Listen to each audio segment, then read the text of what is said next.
Hello, everyone, and welcome to the fifth webinar by now. No, yes, the fifth webinar in our webinar series of the ENLIGHT and Arqus alliances. This time, the title is Charting Paths in Open Science, the AGAPE story. Now, let me first say a few words about the alliances.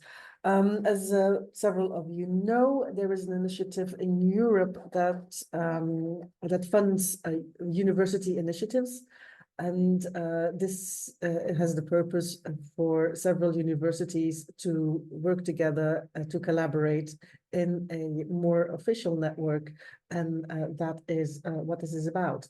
Now we have two alliances here, the ENLIGHT Alliance and the Arqus Alliance.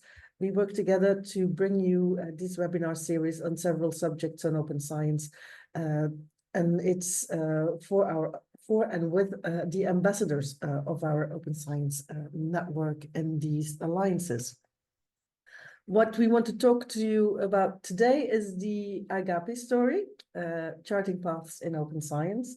Now, we have prepared some Mentimeter questions, and Merle will post the link again in the chat for you who joined later. So throughout the presentation, if you could send us your answers to our Mentimeter questions, we will go into them after the presentation.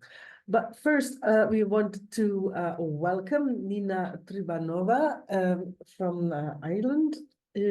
Just that you know, we did choose this talk today because they were the winner of one of the two winners of our ENLIGHT Open Science award that we handed out in spring this year, and it's a very nice initiative that we really want to highlight here and exchange experience about community building. So I will stop sharing my introduction and give the floor to Nina to explain what they are doing in Galway. So the floor is up to you. And the only thing that's left for me to say is that we have another webinar on the 2nd of September, but more information will come out soon. So Nina, the floor is yours. Thank you very much, Inge. I'll just start here. So this should be a QR code for the Menti question, if someone prefers that to chat. And if we are all okay, I will start with my talk today. So as you mentioned, it's Charting Paths in Open Science, the AGAPE story. And I'm very grateful for having this opportunity and for all of you joining this early on Monday morning. And I'll start my talk with a very brief introduction of who I am. So my name is Nina. Originally, I'm from Slovakia. Currently, I'm based in Ireland. And since I can remember, I have been fascinated by nature and technology and their interconnection. But at the moment, I identify mostly as a PhD student because that becomes core of your identity for a few years of your life. I'm a PhD in the last year of my PhD studies at University College Dublin. So sadly, for some reason, our university isn't part of ENLIGHT or Arqus, but I will be talking about AGAPE today. And two of the core members, Ashwati recently graduated from the University of Galway, and Cassie, she is still a student at the University of Maynooth. So we are very closely related to both of your alliances. And I will talk mostly about open science today. That is something that crossed my path relatively recently, about 2.5 years ago, and it completely changed my life. So, okay, enough about me. Let's talk about AGAPE. I put there this slide because when someone is talking about their journey or shows a timeline, it's very straightforward. I think our journey looks more like this. And they say the best journeys are not always in straight lines. So I can just vouch this is very true. But what I will try to do is kind of put it in a chronological order, some of the most important milestones in our journey. But this will be said or told from my perspective, because yes, I was the one who had time today to present. Otherwise, we usually take turns. And if you have an opportunity to listen to Ashwati or Cassie, they are much better speakers than I am. But okay, let's start from the beginning. So our journey started with this opening doors course that was, I think, 17-month long project funded by the Horizon 2020 Science with and for Society program. And this consortium was led by Dr. Denise McGrath. And it was designed as a collaborative project with different stakeholders from industry, academia, public sector, and citizen groups. And for us as participants from several European countries, this meant it had three main objectives. It was career planning, it was industry collaboration, and it was open research. So we, during this very intense 3-week long course that was luckily based online because it was still finishing lockdown in most countries. So during this very intense course, we worked on a lot of challenges. We learned a lot. We understood, we reflected a lot on what we have done. And I think it led to many, many beautiful things. So, for example, one of the outputs of this course or initiative that was originally called, I think, Opening Doors for Collaborative Future, it was later abbreviated to Opening Doors, was that it informed policy recommendations on how to embrace open science and open innovation as a part of PhD journey. Then I think very relevant, at least for me, was that many of the participants who joined this course, we started a writing group where we were meeting kind of regularly, about once a month, once every 2 months later. And we were reflecting on our experience from this course and where it took us from there. I'm a hardcore STEM scientist, so I'm purely a quantitative scientist. For me, it opened a completely new world of qualitative science that I never came across before. So I really learned a lot. And through exercises like writing reflections or autoethnographies, again, completely unknown to me, it helped me to internalize the aspects of everything we went through. So personally, when I reflect on something, it's whilst walking somewhere, doing it maybe in a few minutes, whilst simultaneously trying to prioritize tasks from my never-ending task list. So I'm always multitasking, and the reflection is somewhere running in the background, but I don't fully dedicate my attention to it. This was very different. So we reflected on our own, and then we met and discussed this. And it helped me to view different points of other people. And if I should summarize it, it would be something like, we all joined this course because we were looking for something that we were not receiving during our PhD journey. Most often, we didn't even know what it was because we didn't even know what else is there.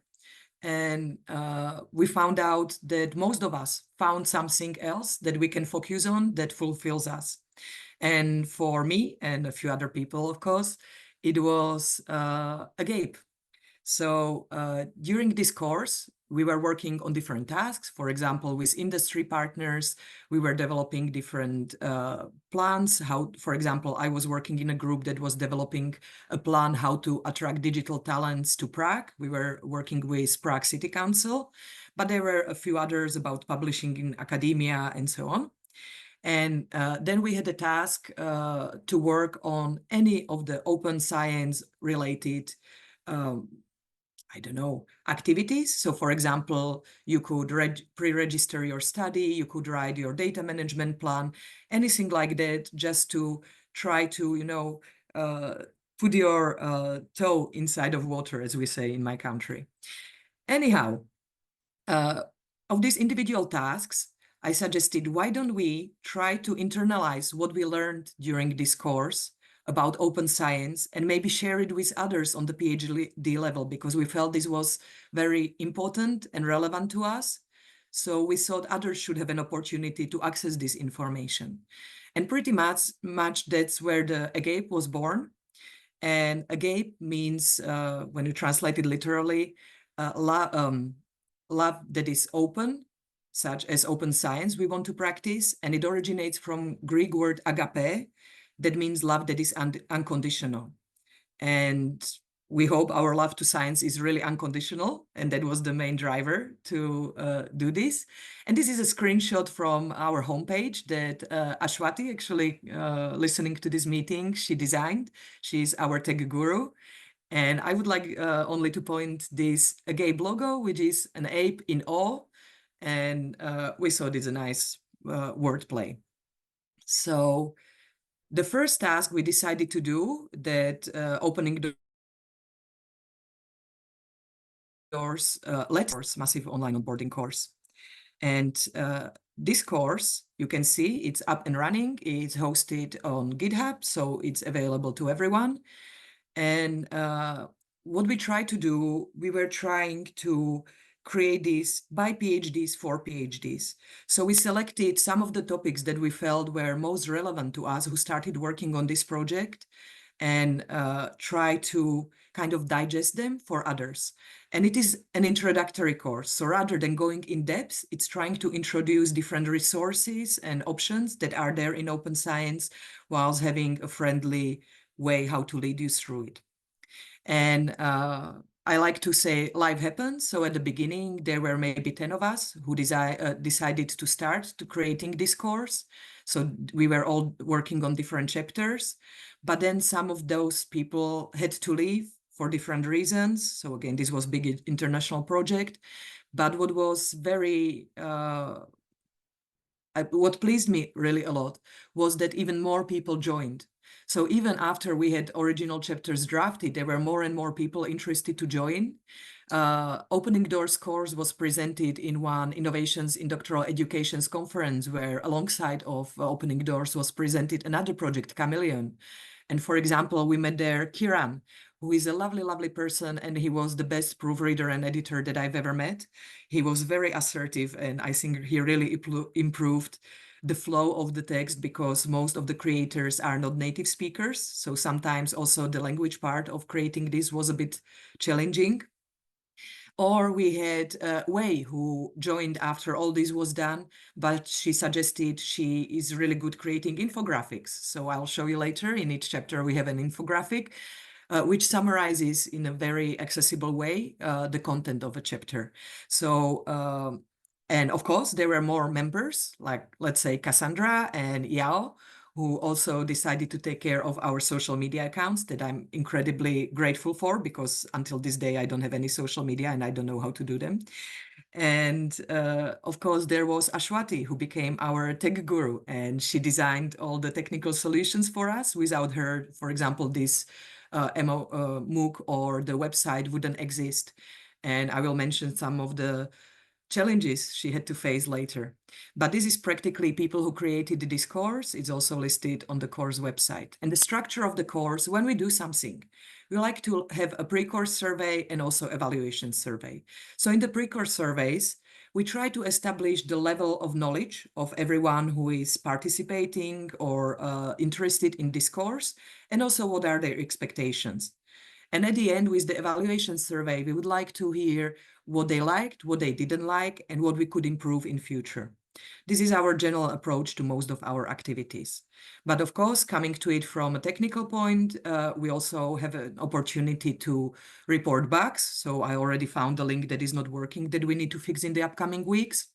Or you can request features in this course, which I think it's also very interesting. Not most educational resources are flexible like this to keep evolving.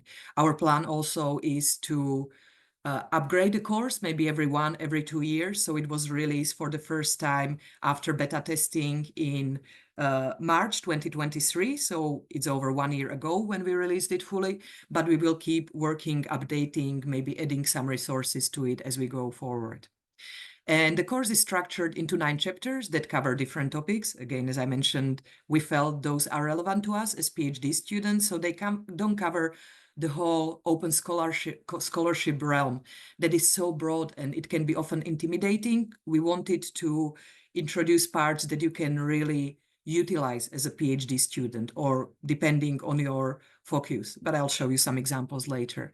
And of course, at the end, each chapter, almost each chapter, except of one, they have a short quiz at the end of a chapter that consists out of 5 questions. There is unlimited time to pass these questions. There are, of course, a few different and circulate, and you can test the knowledge you acquired during reading that chapter, and it's just for your own good. But at the end of the course, you can attempt the final quiz, and the final quiz has time limit, I think 3 minutes, again, unlimited options, but you are not able to look for correct answers. You should really have them in your head. That's why there is the time limit. And I remember when I was beta testing this, I sometimes even had problem to finish it in time, and I was designing this. So it can be a challenge, but we wanted to make it a bit challenging. So the certificate you receive at the end feels really like a reward, and you can showcase it that you worked on something. So this is just from the beta testing. What I have to say, this whole course structure, including quizzes embedded in it, and embedded certification generation, nothing like that was available for us to use. So this is all work of Ashwati, who put it all together, made it work, and as everything we create, this is freely available. So this is hosted on GitHub. You can download this template and use it for creating your own MOOC or whichever educational resource you want. So this goes with our philosophy of making everything open. And just getting back, we have 9 chapters in this course. So usually you start, you have chapter content. It's divided into smaller sections. And then at the end of each chapter, there is infographic. And it's this friendly, brief summary of the chapter. So the best takeaway message that you can get from it. And at the end is the already mentioned quiz. So you can even record your high scores. That's really nice if you log in.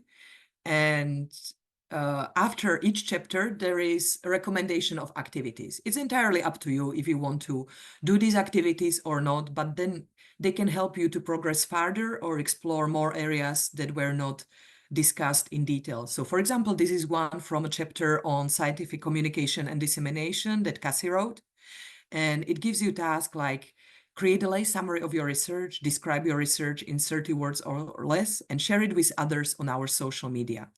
Of course, you don't have to, this is entirely up to you, but it helps you to communicate your research more clearly. Or another activity she really likes to do is try to explain your research like you were talking to a 7-year-old, because it can be often challenging. You are able to disseminate your research to other academics that are on a similar level and are aware of the vocabulary you are using on a daily basis. But it can all become slightly more challenging if you try to create a lay summary for public or for someone who might not be so aware of what you are working on. And of course, at the end of each chapter is still more options to provide us with feedback, to suggest how you liked it and everything. It doesn't have to be about the whole course. You can just do it after each chapter. So this is, I think, also a very nice feature. And recently I was filling in an application where there was a section about how to make, how did you make your resource more accessible to others? And actually I had to come back to it because I couldn't remember what it was. And I was nicely surprised that we thought about it, or at least Ashwati thought about it very well. So of course, this resource is available online. It can be optimized for either your laptop or your mobile phone. That's entirely up to you. And you have a possibility to download it also for offline access if you don't have time at all, or if you are like me and you always feel guilty when working on these pleasure projects like this or trying to learn some courses. I do it while I'm traveling. And because when I'm traveling, I not always have internet, so I usually download these courses or resources and then read them and study them while I'm traveling. But about accessibility, you have an option to switch between serif and sans serif fonts. You have an option to enlarge the font, and you can switch between different color regimes like white, sepia, or night theme, which can be very nice, especially if your eyes are very tired after reading a lot. And as I mentioned, we made make all our resources available. So there is also information on how to cite this material. If you want to use it, everyone is free to do it. And it has a Creative Commons license. And I have to apologize. It was from my initiative. I wanted to add there non-commercial.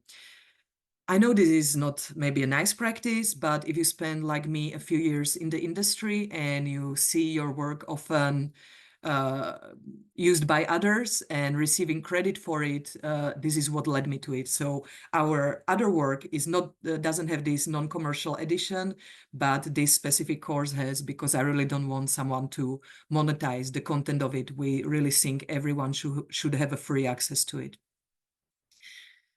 Okay, so the next milestone, as you already mentioned, Ashwati, who was until recently a student at University of Galway, she applied for this ENLIGHT Open Science Award 2023, and she was one of the winners.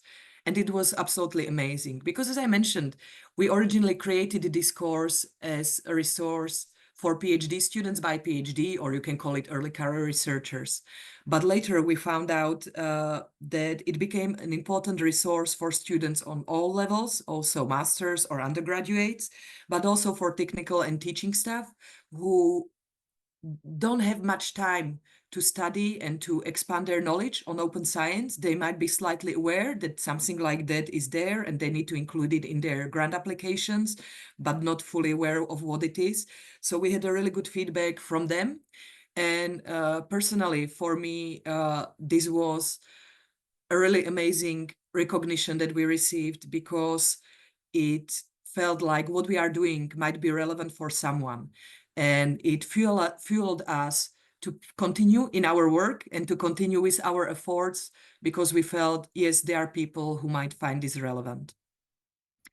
And full of energy, full of enthusiasm, we decided to join Open Life Science Mentoring Program.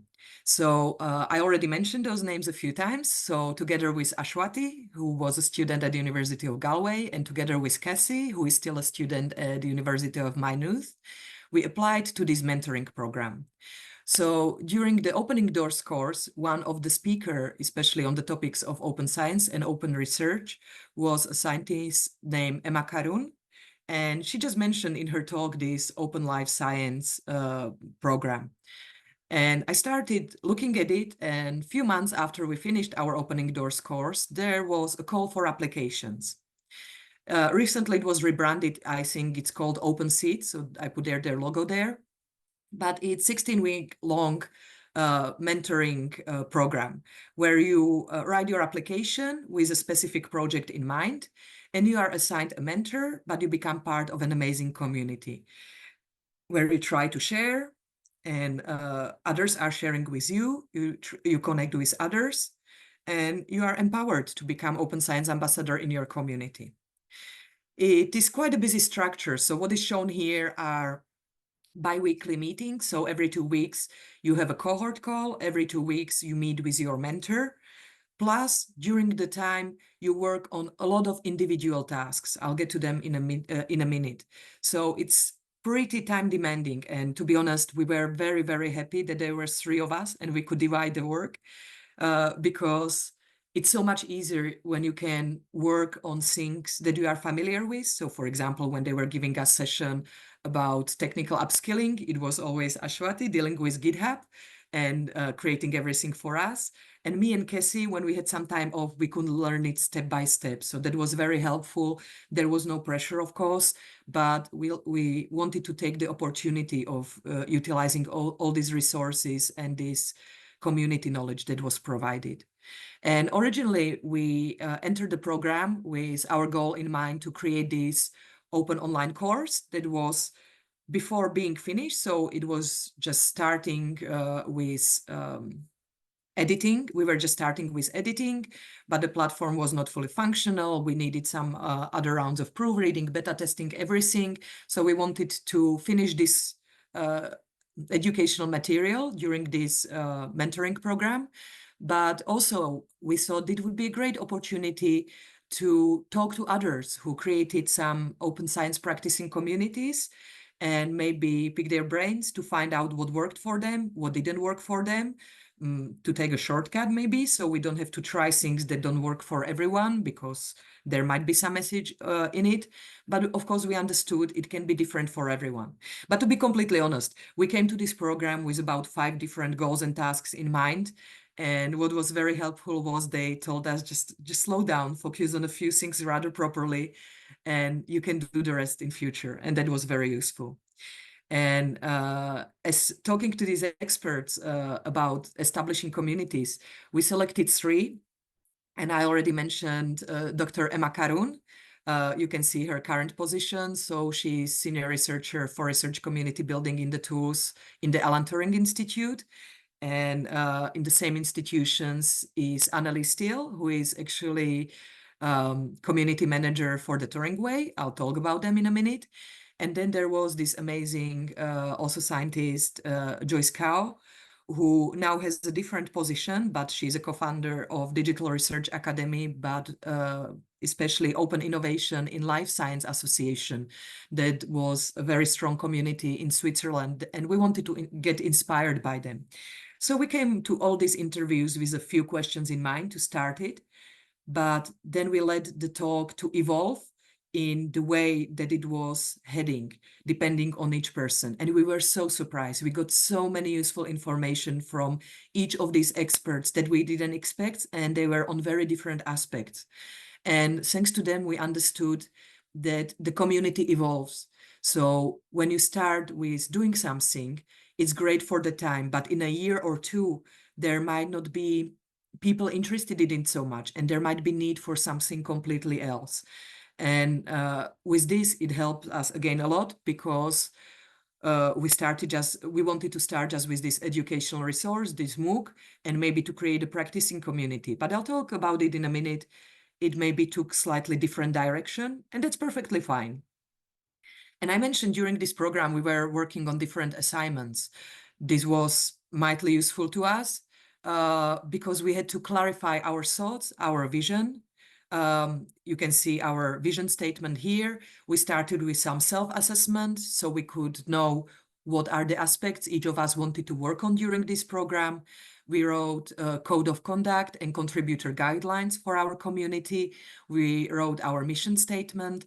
And whilst we had all these things in our minds before, it was very useful to put them on paper and to, in a concise way, communicate them to others. So I think this was an amazing experience. And alongside, there was a lot of talks about all the aspects of open science, open research, open scholarship. People were sharing their experience in the cohort calls. Our amazing mentor, Sarah Villa, helped us a lot to get through this project. So I have only praise for this program. And I think I'm usually saying it's because we felt that we wanted to give back to the community, but to be honest, we felt like we became part of that community. We decided to get back. So for the following 2 cohorts, cohort 7 and cohort 8, I think soon we'll be starting cohort 9. And for the cohort that was teaching people through NASA, so Nebula program, we became reviewers. So we are reviewing applications for all these programs. We have become facilitators. So it means we help to moderate sessions for these cohort calls, or then we work on transcripts to make it accessible and uploading edited videos on YouTube so people can watch them in their own time if they are in different time zone. And ourselves, we became mentors. So we felt it was very useful to us to have this experience, and maybe we can share some of our experience with others. And as I mentioned, we became members of this community. So yeah, I think alongside starting our own community, we discovered there are so many more of them where we can tap, source the knowledge, and they help us. And this leads me, if you remember the picture of those convoluted passes and everything, I have to talk about some of the activities that I took on alongside, and not just me, it was often also Ashwati or Casey, so a small detour outside of the main AGAPE path. So I mentioned that open seats or open life science, they won a call from NASA to run these 101 open science educational courses. But they also posted on their community Slack that if someone wants, they can become a reviewer for different NASA calls for this transferring to open science. And of course, I was interested, not only because I'm a Star Trek fan, but I think everything that NASA does is cool for me. And I'm a scientist, so of course I wanted to get somehow involved. So at the beginning, they ask you to fill in the form if you were interested, and they recommended, yeah, as a student, you really shouldn't apply to be a reviewer of these grant applications, but you should rather apply to be an executive secretary. So I applied to be executive secretary. I said there is a conflict of interest. So this community I'm a part of is applying to get this Open Science one education. They did it alongside metadocencia. So it's bilingual, it's in English and also in Spanish. And thanks to this conflict of interest, I was selected to be an executive secretary for the science core. So slightly different part of this call. And this was amazingly useful experience to me as someone who wants to continue their career in academia, because for the first time in my life, I was a part of a process where I could witness how millions and millions of dollars in grants are divided between different projects and how are these evaluated. And personally, this helped me to see when I'm writing some application or grant proposals, to see it from the perspective of those who are reviewing them. So this was a mighty useful and also interesting and exciting experience, of course, for me. And I mentioned Open Life Science, and they have a huge crossover with the Turing Way. There is another community run by the Alan Turing Institute in the UK. And whatever they do, whichever open science activities they do, they document it in this handbook. And they share it with everyone. So if you don't know how to do some things and would like to take a similar path to them, you can utilize their resources. They can give you their recommendations. And I really like this resource. It's very, very useful for someone who wants to also do something in open scholarship. Of course, one other part that I would like to mention is Fairpoints. That's another community, and they have a very nice webinar talks about how to make your research fair or your data fair, findable, accessible, interoperable, and reusable, which is very relevant to me. So I mentioned I'm a core quantitative scientist, and I came to open science through open data. So I do plant genetics. And I've never heard any geneticist to say, I have enough money to sequence everything I want. So anytime you sequence something, you deposit your data automatically to a repository. There are 3 repositories in the world, or 3 main for sequencing. One is in the US, one is in Japan, one is in Europe. And whichever one you deposit your data to, the others have links to it. So the whole world has access to other sequencing information. And for me, this sounded like this is a normal way. This is how you should practice it. So I was very surprised when I found out this is definitely not the way. And as I discovered, especially social science and humanities, and realized how different their situation and more complicated it is, I found it's really, really important to help to initiate talks about finding ways how to make your data fair and your research fair in all areas of science. One other community that I would like to mention is pre-review. So there are a few similar communities at the moment, and they are trying to propose or fuel open review. So it's transparent, you know whose paper you are reviewing, and they know you are their reviewer. What I found is the most relevant for me as a PhD student. There are some labs where you have, or research groups where you have an opportunity to practice this as PhD student. This is not our case. So pre-review also provides really nice templates and training options. So you can practice this. If you don't feel confident enough that you want to publish your name, you can do it under a pseudonym. And it is a nice exercise. Of course, each of your published reviews is then assigned under your ORCID or ORCID, so everyone can see it. And this is how they help you to become a better reviewer. And I think they have a lot of good webinars and talks also that you can listen to if you are interested in progressing your career in academia in future. And there are many other projects, collaborations. If you ever met me, you know I get very easily excited for any interesting project or any collaboration. And then I'm always I can't find enough hours in the day to do everything I would love to. And I always like to finish things. So I'll just mention one more. So during this Open Life Science mentoring program, there was another project led by Malgorzata Orloshalagish. So she's based in Australia, and she wants to slowly change things about open science and how it's practiced. But to do this, you first need to gather data to actually prove maybe things are not as ideal as they should be. So this is how we see it. This is data we collected. So let's work together. Let's find some solutions. And I really love working on this project. So this is just the first one. We keep working. I know Ashwati is part of them on many projects with this community that is mostly led by the SORTI, which is Society for Open and Replicable. Society for Open, Reliable, and Transparent Ecology and Evolution Biology. So they are a society, but we were allowed to join, also not as members of society. And what I love about this, these are amazingly led projects. So they are always pre-registered. There is a protocol. We published all the deviations from the initial protocol. We published the whole process. We published the whole code. And then we publish the results of what we found. So this is, I think, the preprint from this first project we worked on. If I'm clear, this should be soon published in PLOS Biology. So it was also accepted for a normal publication, but this is just shown a preprint that we were working on. As you can see, there are many co-authors. There are very clearly stated roles. So if you want to participate, this is what you should do, how you should do it, and they lead you, help you. And what's amazing, these are people from the whole world, from I think all 5 continents.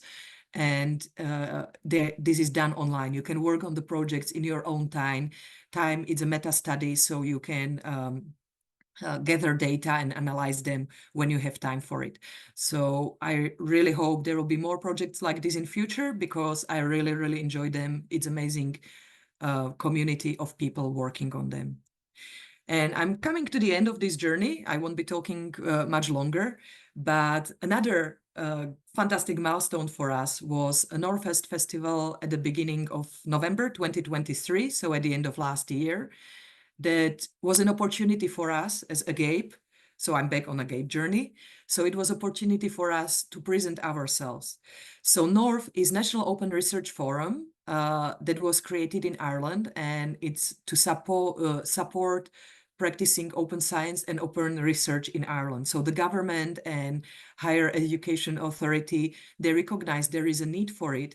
And under this NORF consortium are people who are interested in doing something. And I have to say, it's a relatively small group if you compare it to other countries like you might have in Germany or in Netherlands or Belgium or maybe in Spain, Finland. But what's amazing, all these people are so genuine, want to help each other, and are so excited about what they are doing. So it was a fantastic opportunity for us. So I already mentioned Cassie. She presented our work of the community during a lightning talk and session. And if you will ever have opportunity to listen to her, I strongly recommend it. She's a really nice speaker. And for me, it was also a lot of fun because I was running a workshop there. It was run in the Royal Irish Academy, which is a beautiful old building. And I was running there a workshop that was actually a detective game. It was called Science Sleuth. And what led me to this, I always have these tiny projects and ideas what I would like to work on, but without the deadline, I just can't prioritize them. And what inspired me to create this was a talk that Dermot invited us to. It was inaugural speech of Professor Dorothy Bishop that she was giving for the MyNews open research community. And she was talking about different malpractices in open access publishing. And this was in my head, and I was thinking about it. And actually, I applied to run this workshop, and we were accepted. So I actually very quickly had to put this together. And it was so much fun. And I really hope for all the participants, it was a lot of fun. So what we were doing, we know there is ongoing reproducibility crisis. And we thought one of the solutions might be open review process. So we tried to design this game when you work in a small group of these editors in the Open Science Journal. All your reviews are open, and you are trying to discover papers that were tampered with, so they can have manipulated images or irrelevant citations or tortured phrases. Of course, it doesn't say that journal or that paper something is wrong, there were some malpractices, but you try to identify them. Of course, the normal progress is then you get back to authors, give them an opportunity to comment back on it. And genuinely often it can be a human error, or if English isn't your first language, that can happen, fair enough. Everyone has an opportunity to get involved in this process. And then the second challenge in this workshop was you were supposed to reveal a predatory journal.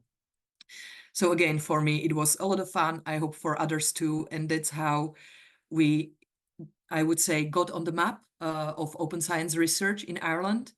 And through this same consortium, so North, we got funded a series of workshops. I was very grateful. There is a Professor Laima at the University College Dublin who applied for a conference that was run at the end of May in Galway, and it was RESH 2024, and it was about evaluation of open research practices in social sciences and humanities. And alongside, we got funded this series of 5 workshops in different Irish universities. Sadly, the last of them had to be cancelled. And of course, some of them, if you have ever been to Ireland, you know there are 2 seasons. There is a season of warm rain and cold rain. Of course, when we were running our workshop at the Maynooth University, it was snowing. It meant, in Ireland, it means the public transport just stops. Nothing works. People are stuck for hours everywhere. So whilst we had a very long list of attendees that wanted to participate, sadly, not all of them were able to come to the workshop in person. And the structures of this workshop was really done to participate in person. So whilst we had slightly fewer participants in some of them than we expected, we had amazing feedback. And how these workshops were structured. So we always had, again, pre-workshop survey, post-workshop survey, to find out what's the level of knowledge of participants, what was their motivation, and then what they liked and what they didn't. And maybe to find out what they would like us to do next, because everyone was focusing on something else. And we started our session with icebreaker.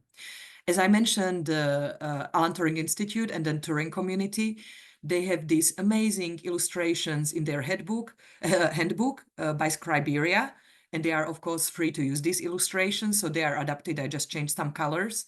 And for example, our icebreaker session in these workshops was done.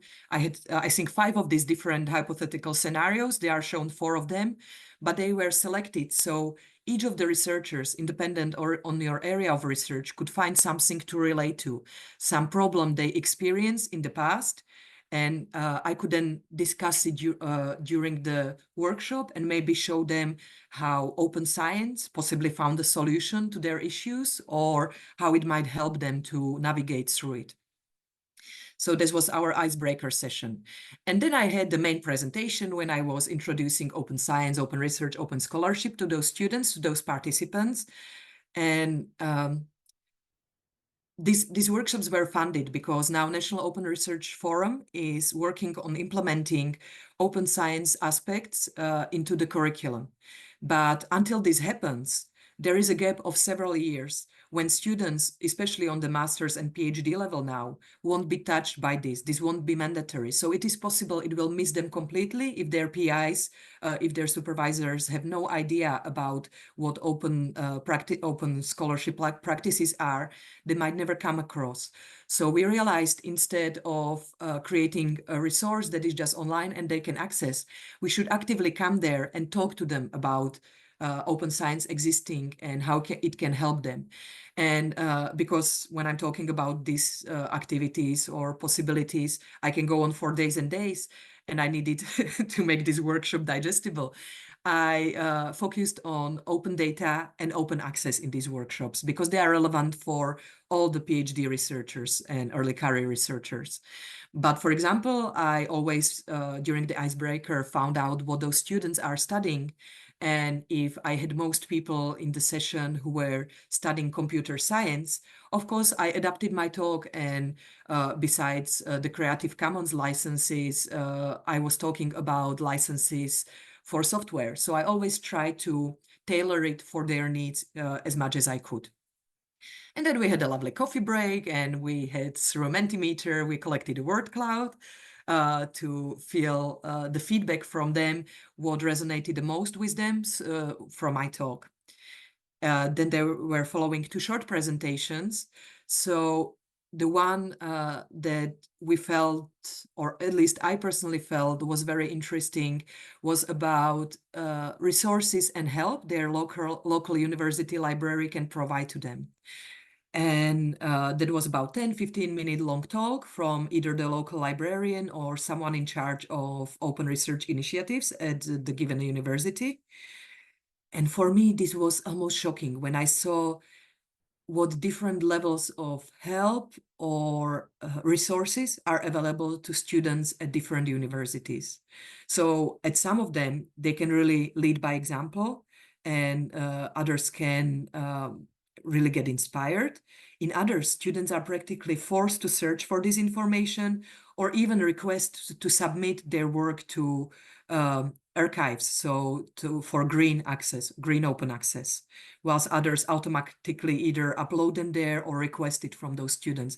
So again, from my perspective, this was very useful, that not all the universities and resources are on the same level, and there is really need for education, at least in the upcoming years, for students in this area. And of course, we couldn't miss the opportunity to present our community and maybe to onboard a few more members, because why not?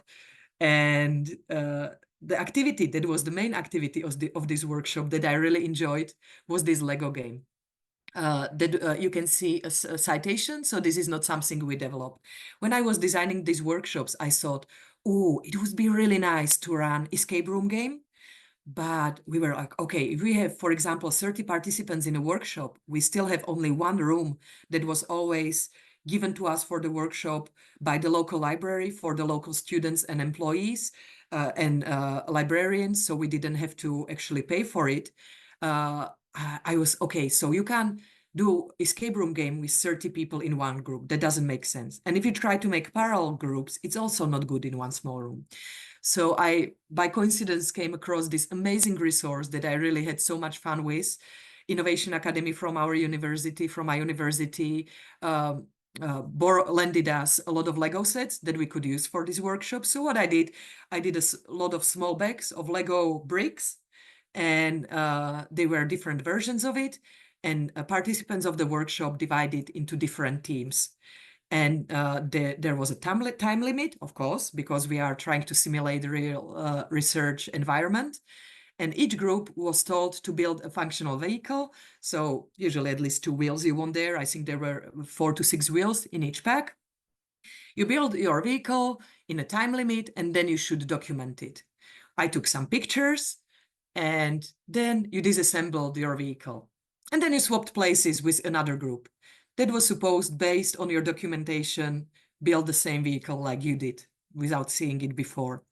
And I think it was a lot of fun, especially during a discussion after. We realized how useful this was for students and participants, independent on their area of research. So whether they were engineers, computer science, scientists, or they were studying some history, social aspects, just to work with this data, they understood how you practically need to document your data as you are gaining them to create this metadata for them.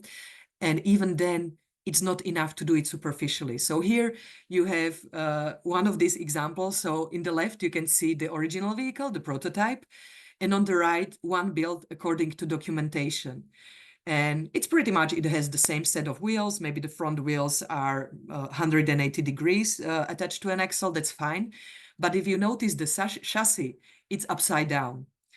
So the vehicle is still functional. You can still analyze and present the data, but you get something completely different out of it.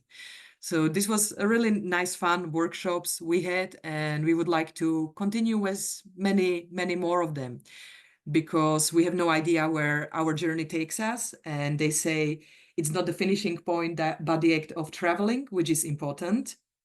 And I have to say, for me, and hopefully for other members of our community, this was the case, because outside of this main journey that you have shown here in this slide, we found so many other projects, collaborations, and communities that we became members of, and they gave us so much. And mainly, we found a community of like-minded people that we love working with. And a lot of them became my personal friends that I love to meet also in my free time. Also, some of the mentors I had during this journey, I love to meet in my free time. And I now progress to a role of a mentor. So I'm trying to help other people to get somehow similar and maybe entertaining journey. So thank you very much for your attention. You will find all these resources on Zenodo, maybe also already this afternoon. So thank you for your attention. Of course, you can find all the contact details to AGAPE under this QR code or on our link tree, or if you just Google for AGAPE Open Science website. All the links are also through there, plus also some nice talks and reports if anyone would like to become a member of this community. So you can come with any projects you want. We will help you to develop them, or you can just ask us about any questions, and we will be more than happy to share our experiences, because we, for example, pre-registered our studies recently. We did our data management plans. We struggled with some things ourselves. So we might give you just some hints and recommendation on where this journey might lead you. And I think that's everything from me. I'm happy to answer any questions you might have. So if you want, you can unmute yourself, and we will also go through the chat. So thank you very much for your attention and for this opportunity to talk to you.